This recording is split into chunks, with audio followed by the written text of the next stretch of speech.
Hi, my name's Morty Lefko. I'll be guiding you through this program. You're about to embark on a very exciting journey. A few minutes from now, something you feel is true, that's having a negative impact on your life, will be gone. You will have quickly, easily, and permanently eliminated a belief and freed yourself from its limiting effect on your life. I promise you that the next few minutes will make a significant impact on the quality of your life. We talk about beliefs all the time, but what do we really mean when we say we have a belief? A belief is a statement about reality that feels true on some level. We think our beliefs are accurate statements about reality. You may know intellectually that your belief is not true, and still believe it. For example, you probably have the belief mistakes and failure are bad. Very few people escape childhood without forming this belief. By the time you eliminate it, you'll understand why. Now, you may know as an adult that making mistakes can be very valuable and, in fact, may even be necessary to succeed, because today's world is changing so fast. And yet, you may still have the belief that mistakes and failure are bad, which was formed early in your life. While we don't want you to say anything that isn't true for you, the more open you are to acknowledging a belief you really do have, the more easily and quickly that belief can be eliminated. Whether you agree with your beliefs or not, they still determine your thoughts, feelings, and behavior. So it's important to totally eliminate beliefs that produce undesirable results in your life. We're all embarrassed to acknowledge that we hold certain negative beliefs. You may well have spent most of your life trying to suppress your awareness of these beliefs. The truth is, you needn't be ashamed of having negative beliefs.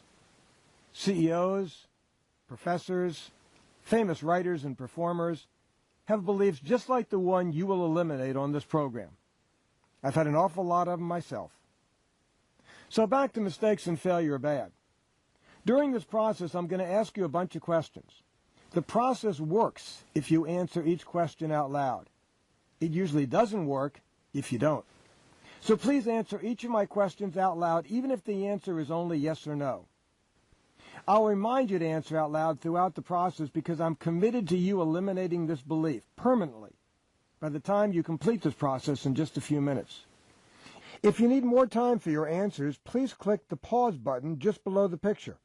Take as much time as you need, and then click the play button when you're ready to resume. There are several ways to know if you have this belief. Don't you usually act as if you believe that mistakes and failure are bad? Remember, please answer each question out loud. When you make a mistake or fail, do you experience it as a learning opportunity, or do you beat yourself up? Doesn't it feel uncomfortable when you make a mistake? You are answering out loud, aren't you? Say mistakes and failure are bad, out loud. Even though you may disagree intellectually with the statement, mistakes and failure are bad, doesn't it feel true on some gut level? You either have a belief or you don't. Like being pregnant, there's no sort of. To tell you the truth, most of the more than 13,000 clients we've worked with have had it. If you answered yes to any of these questions, you probably do have the belief. And if you do have this belief and don't eliminate it, it may prevent you from doing anything where you're likely to make a mistake, especially new things that you don't already know how to do.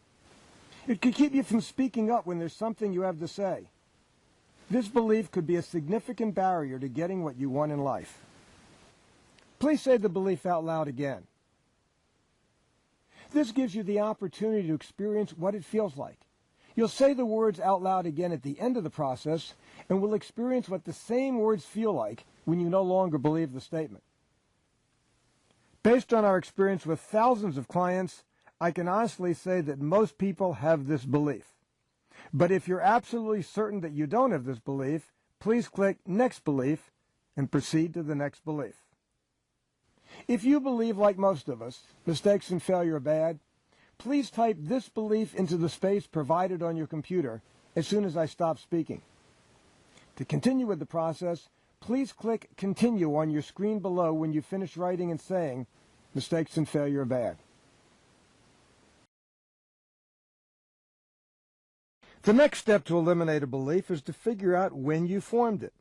Most of our beliefs, certainly this belief and most of the other ones on this program, were formed from events that occurred when you were a very young child. A belief doesn't come from a single incident, but from many similar interactions. And when it's a very broad belief like mistakes and failure are bad, or a belief about oneself like I'm not good enough, it's always formed from experiences we've had with our parents. This is not to play the blame game with your parents. Most likely they did their best to bring you up as well as they could. Most parents love their children. But how many are aware that children are forming these kinds of beliefs as they grow up? I think you know the answer to that one. After all, what parenting university did your parents go to? Probably the same one my parents went to. As a result, most parents just don't realize the impact of their words and behavior on their children. And that's why most of us form negative beliefs from our interactions with our parents, even though that's not what they intended at all. You see, there's a constant conflict between what most parents want and what most children do. Parents usually want their kids to be quiet. Kids are not usually quiet. Parents usually want their kids to be neat. Young children don't even understand the concept of neat. Parents usually want their kids to do what they're told. Kids usually want to do what they want to do. When kids don't follow instructions, the reaction of their parents ranges from mild annoyance to extreme anger and punishment. Now, take a look at your early life and see where the belief, mistakes and failure are bad, comes from. For some people, finding the source of a belief can be difficult. But I found that the following story makes it easier if you just listen and observe the memories that come up for you. Derek, who wanted to stop believing mistakes and failure are bad, had a hard time finding out what led him to form this belief early in his life. He could easily remember examples from recent experience, but after examination he could tell that he must already have believed mistakes and failure are bad in order to worry about making mistakes today. It was also easier for him to remember experiences in elementary school because they were so painful. He had some mean teachers. Yet when he looked more closely, he realized that he already had some negative perceptions about making mistakes before he got to school. He had to conclude that the events occurred before he set foot in school, but he could hardly remember what happened at home with his parents until he heard about Jessica's experiences growing up.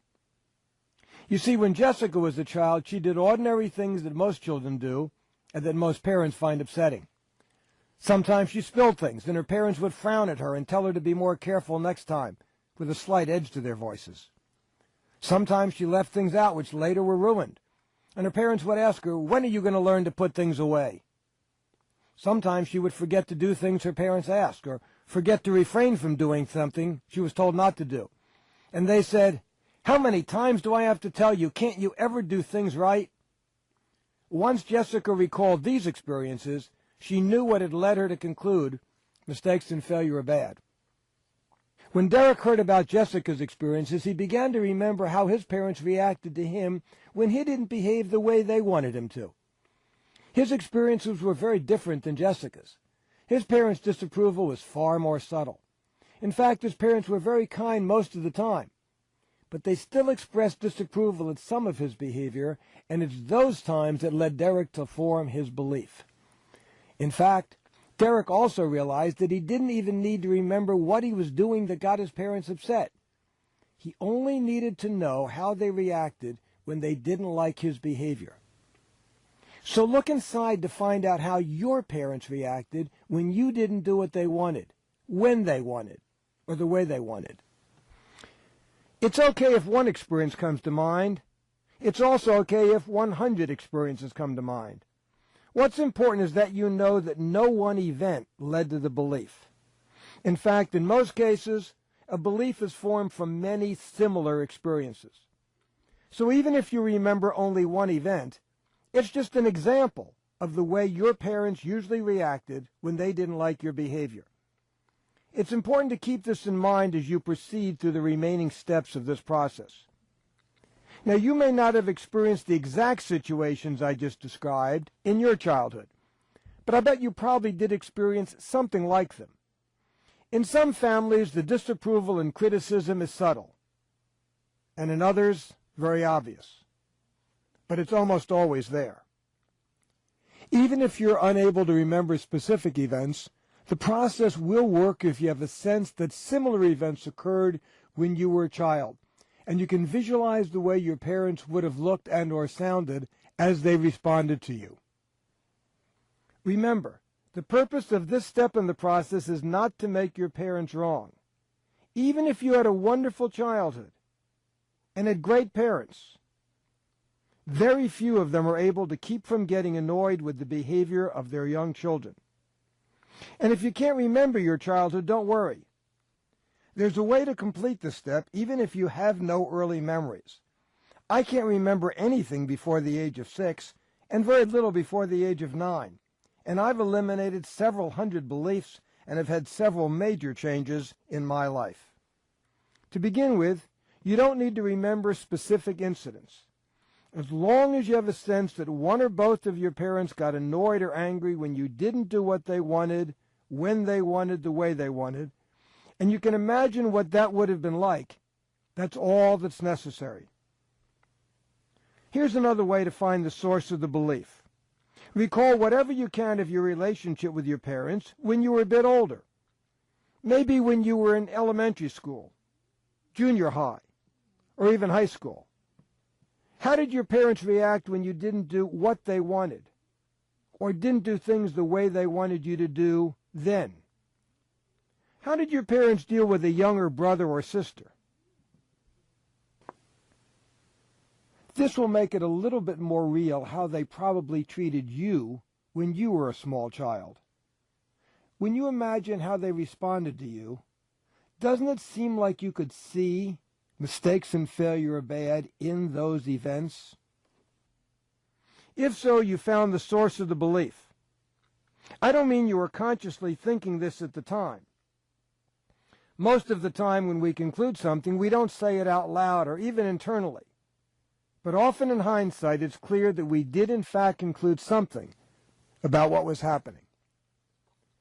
Please pause the video while the memories continue to come to mind and spend a moment remembering how your parents reacted when you didn't do what they wanted, when they wanted, or the way they wanted. Okay? Now you've imagined some examples of childhood events that could have led to the belief mistakes and failure are bad. When I stop speaking, write down the type of situation, the events, that anyone who might have been there would have seen. Describe them such as, my dad usually shouted at me when I made a mistake, or Mom frequently got annoyed at me when I didn't do things exactly the way she wanted. Take the time you need because this is important. When you're done writing, click Continue below to continue the process to eliminate this belief.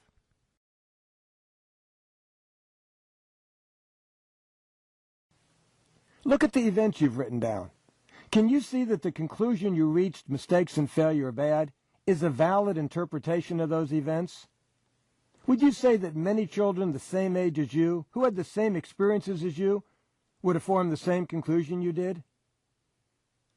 Now we're going to play a little game I like to call possibilities. Well, imagine 4 friends of yours are visiting you and looking at a videotape of the events you just wrote down. Now, your interpretation of those events when you were a child was, mistakes and failure are bad. That is one valid interpretation of Mom and Dad's behavior.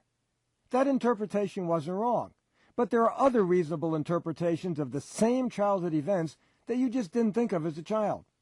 So let's ask each of your friends for another alternative interpretation. Can you see that one friend might well say, Mom and Dad thought mistakes and failure were bad, just like a lot of other people, but they could be wrong. I can think of a lot of scientific breakthroughs, like penicillin, for example, that have come about as the result of mistakes. Couldn't this interpretation explain your childhood events just as well as your interpretation? Mom and Dad thought mistakes and failure were bad, just like a lot of other people, but they could be wrong. Now here's what your second friend says after watching the video of your childhood. Mom and Dad were mad or annoyed because you didn't do what they wanted or the way they wanted or when they wanted, not because you made a mistake or failed. Isn't this interpretation just as good as the interpretation you came up with, mistakes and failure are bad? Here's a third possible interpretation of your childhood events that one of your friends suggests. Mistakes and failure were considered bad in your family, but that doesn't mean they'd be considered bad in all families. They weren't in Thomas Edison's. We know that Edison tried 1,000 different filaments in the light bulb that didn't work before he finally found one that did work. When asked about this, he said, "I've not failed. I've just found 999 ways that won't work." Quite obviously, he considered the first 999 attempts valuable learning experiences, not mistakes or failure. The trial and error involved in all his inventions prove that. Couldn't this interpretation explain those events in your childhood just as well as your interpretation, that mistakes and failure are bad? You see, your childhood interactions with your parents could have lots of meanings. Here's one your fourth friend suggests. Mom and Dad's annoyance wasn't a response to your mistakes and failure. They were just too insecure to let you learn from your mistakes. Friend one is the second suggestion. Perhaps your parents had unreasonable expectations for a child your age. And don't forget, not achieving something isn't necessarily a failure. Michael Jordan, who turned out to be pretty well the greatest basketball player ever, was cut from his varsity basketball team as a sophomore in high school. Is that guy a failure? Friend two has another possibility. Not achieving something isn't automatically a failure. It's part of the learning process. Couldn't any one of these interpretations explain those events in your childhood just as well as your interpretation that mistakes and failure are bad? Of course they can. So do you accept that mistakes and failure are bad is not a fact? It's not the truth, but just a truth? Merely one interpretation of many possible interpretations of earlier events? Let me repeat the question, and please make sure you answer out loud. Does mistakes and failure are bad now seem like it's not the truth, but just a truth? Another way of saying this is, do you get that this belief is just one interpretation of many possible interpretations of the events we discussed earlier? Feel free to pause the program so you can read over the interpretations if you'd like. With a little help from me and from your friends, it's now clear that your parents' reaction to you after you didn't do what they wanted you to do could have at least 6 different reasonable interpretations or meanings. Do you remember what you wrote down a few minutes ago as the source of your belief, mistakes and failure are bad? Look at the text box below on your screen. Right now, imagine seeing what you saw then and hearing what you heard then. Take a few moments and really imagine the events of your childhood that led you to the formation of the belief mistakes and failure are bad.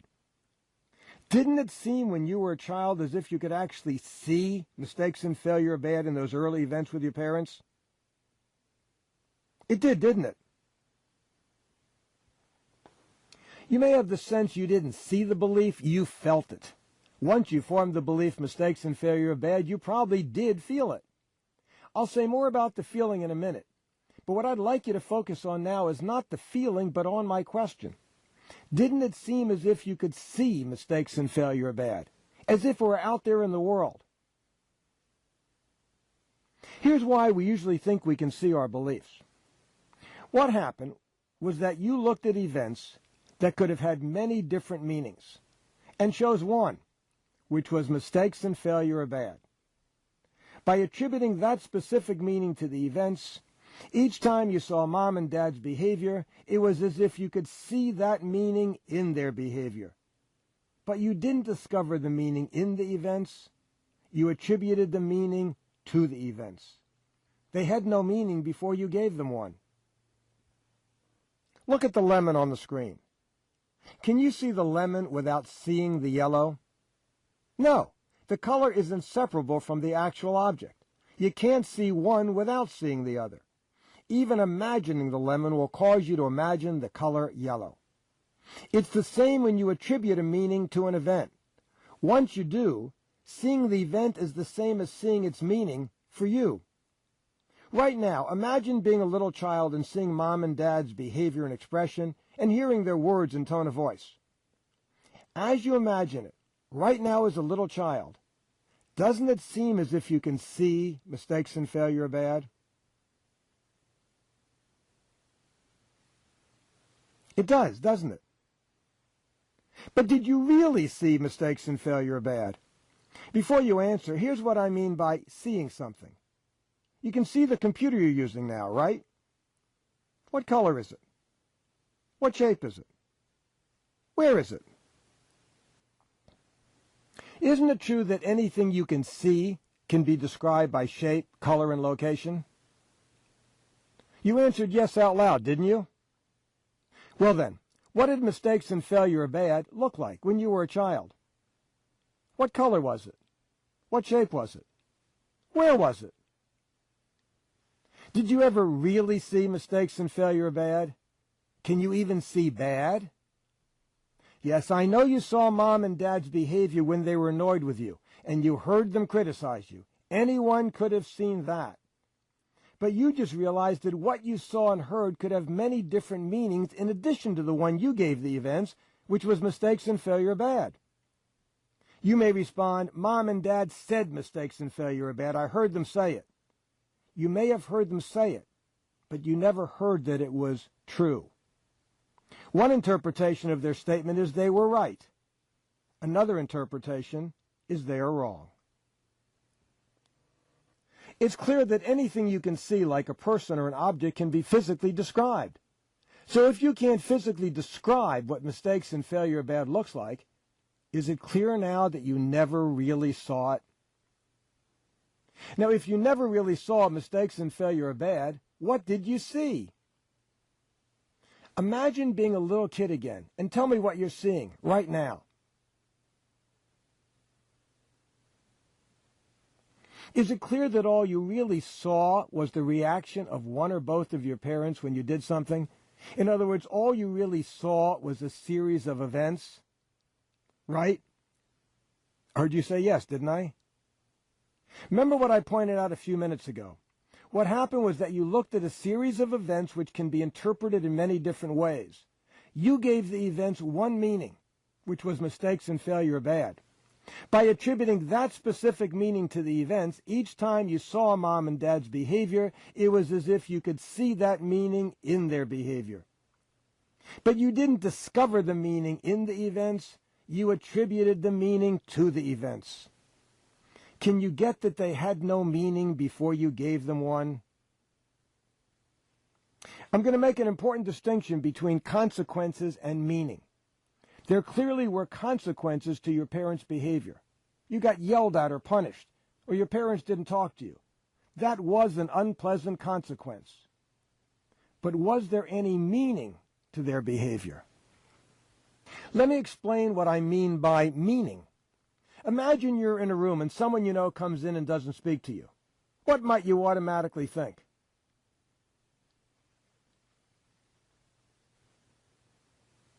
For example, you might have just said, they're mad at me, or they're being rude, or they had something on their mind and didn't notice me. Notice, however, that what you just said is the meaning you gave to the event. And where did the meaning you just gave their behavior come from? That's right, your mind. Meaning is in your mind, yes? So if meaning is in your mind, is there any meaning inherent in your parents' behavior? Or any other events for that matter? Of course, the answer is no.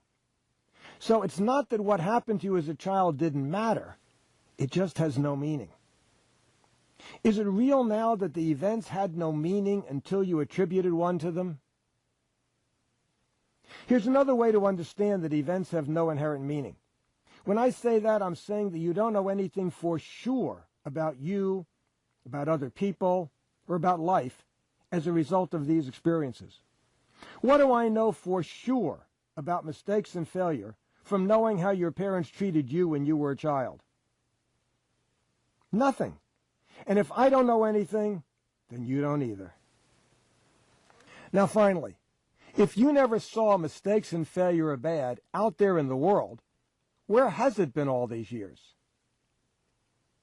Did I hear you say that mistakes and failure are bad has only existed in your mind that you never did see it out there in the world? That's right. Now, if the belief is more real to you as a feeling than as a concept, if it seems as if your parents' words and behavior didn't lead you to see your belief, but rather to feel your belief, here's another way to look at it. Didn't it seem as if your parents' behavior when you were a child made you feel that mistakes and failure are bad? It did, didn't it? I'd like to suggest, however, that their behavior couldn't have made you feel mistakes and failure are bad, because as you just acknowledged, the events had no meaning. And meaningless events can't make you feel anything, can they? Let's use an analogy to make this totally clear. If you're sitting in your room reading a book or watching TV with no intention of going out, and it starts raining, what do you feel about the rain? Answer out loud, please. Probably nothing. The rain is not causing you to feel anything. Now imagine you're a farmer whose crops haven't had water for weeks and are now being saved by the rain. In this situation, how does the rain make you feel? It seems as if the rain makes you feel good. Well now, let's imagine you're about to have an outdoor wedding and everyone is getting soaked. How does the rain make you feel now? It seems as if the rain makes you feel bad. But is it really the rain that's making you feel good or bad? Or is it the meaning you're giving the rain? The rain itself has no meaning and can't produce any feelings. But give the rain one meaning and you feel good, give it another meaning and you feel bad. So if mom and dad's behavior had no meaning, it couldn't have made you feel mistakes and failure are bad. And that leads us to a very interesting question. What did make you feel that? If you don't know the answer to this question, I'll tell you. You felt that only because that's the meaning you had already given to your parents' behavior. All you know for sure is what actually happened.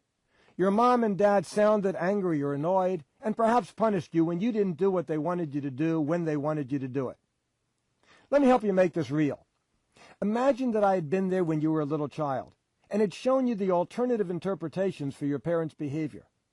And after that conversation you concluded, my parents have unreasonable expectations of me. Their annoyance has nothing to do with whether mistakes and failure are bad or not.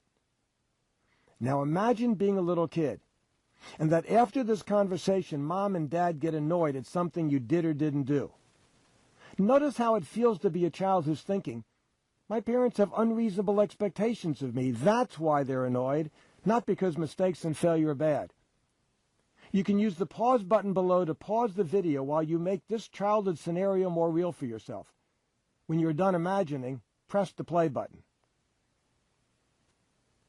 As you imagine this scene, giving it this other meaning, does it still feel as if your parents' behavior and their comments are making you feel that mistakes and failure are bad?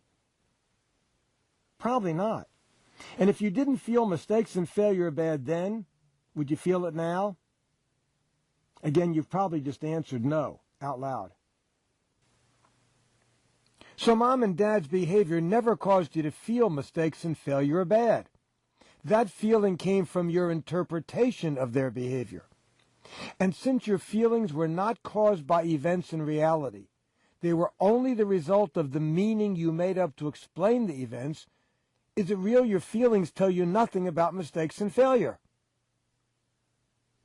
Okay, now take a deep breath, let it out slowly, and then say out loud, mistakes and failure are bad. Is it the truth? Does it still feel like the truth?